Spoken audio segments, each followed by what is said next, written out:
Assalamualaikum warahmatullahi wabarakatuh. Sahabat beriman, pada video kali ini, akan mengisahkan sahabat Rasulullah Shallallahu Alaihi Wasallam yang bernama Abu Jandal bin Suhail, radhiyallahu anhu. Abu Jandal bin Suhail radhiyallahu anhu. Ketika Abu Jandal bin Suhail bin Amr memeluk Islam, kaum keluarganya membelenggu dan menyiksanya sehingga ia tidak bisa menyusul Nabi Shallallahu Alaihi Wasallam ke Madinah sebagaimana orang Islam lainnya. Suatu saat ia berhasil meloloskan diri melalui bagian bawah kota Makkah, dan menemui orang-orang Islam yang saat itu sedang berada di Hudaybiyah, kedua tangannya dalam keadaan terbelenggu. Saat itu utusan kaum Quraisy, Suhail bin Amr, yang tidak lain adalah ayah Abu Jandal sendiri, sedang mengadakan pembicaraan dengan Nabi Shallallahu Alaihi Wasallam tentang butir-butir perjanjian Hudaybiyah. Salah satu butir tersebut adalah, jika seorang lelaki dari Makkah datang kepadamu, Nabi Shallallahu Alaihi Wasallam, walaupun ia telah memeluk Islam, maka engkau harus mengembalikannya kepada kami, kaum Quraisy. Ketika Suhail melihat kehadiran Abu Jandal, Suhail berkata kepada Nabi Shallallahu Alaihi Wasallam, "Hai Muhammad, dia ini adalah orang pertama yang harus engkau kembalikan kepada kami." Nabi Shallallahu Alaihi Wasallam sebenarnya berusaha mempertahankan Abu Jandal dengan dalih perjanjian tersebut belum sampai tahap disepakati, tetapi masih dalam perundingan. Tetapi Suhail tetap berkeras, sehingga akhirnya Nabi Shallallahu Alaihi Wasallam merelakan Abu Jandal dibawa kembali ke Makkah.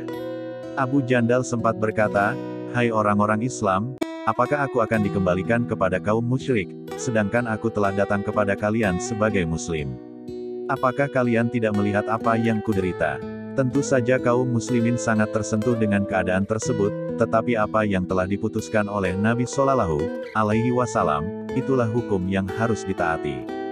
Hanya Umar bin Khattab yang sempat mempertanyakan kepada Nabi Shallallahu Alaihi Wasallam, tetapi ia pun akhirnya bisa menerimanya setelah dijelaskan Abu Bakar radhiyallahu anhu.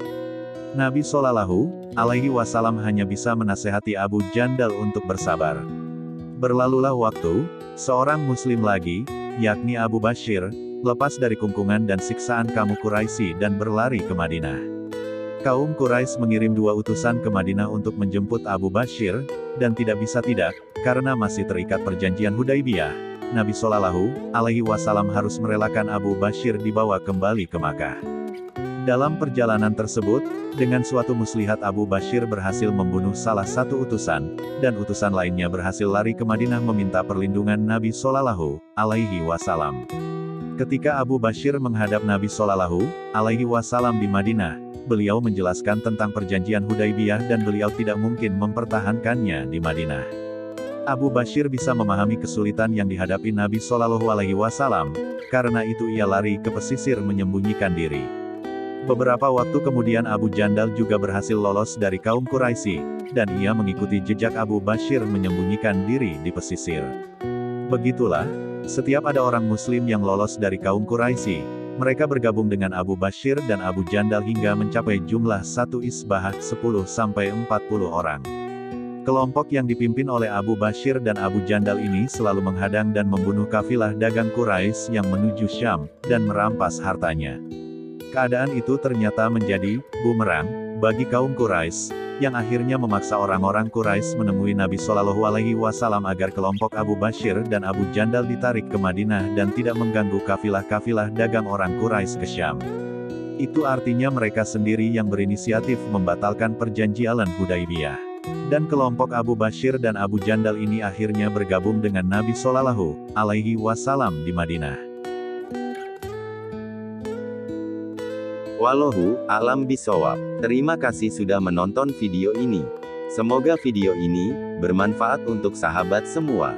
Dukung terus channel ini dengan cara subscribe, like dan komentar di bawah ini. Sampai jumpa di video selanjutnya. Assalamualaikum warahmatullahi wabarakatuh.